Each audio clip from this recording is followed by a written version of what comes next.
বলেন তো। কোনো হামলা হয়নি। আজকে বিহারে বিজেপি জিতছে, সেই জন্য সব জায়গায় এরকম বাজনা বাজিয়ে সব জায়গায় অনুষ্ঠান করছে।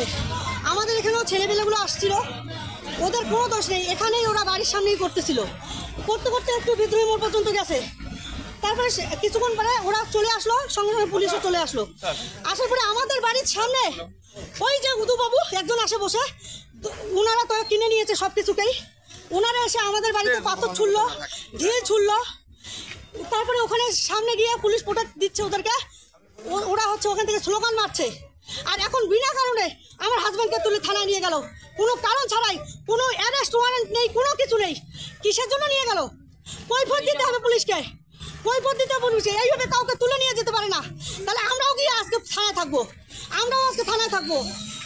এত পুলিশের দৌরাত্ম কিসের? ওদের গায়ে যে বর্দিটা আছে ওরা জানে সেই বর্দিটার কোনো মাহাত্ম রাখতে পারে না। আয়নার সামনে গিয়ে কিভাবে দাঁড়ায় ওরা? ওরা আয়নার সামনে গিয়ে মুখটা কিভাবে দেখায়, বউকে কিভাবে কৈফিয়ত দেয়? শালা দলদাসী পরিণত হচ্ছে পুলিশ। কয়েকদিন এই পুলিশকে মারবে, এই সাধারণ মানুষ এই পুলিশকে মারবে। ওদের উপর বিশ্বাস ভালোবাসা সব উঠে গেছে। শয়তান পুলিশ।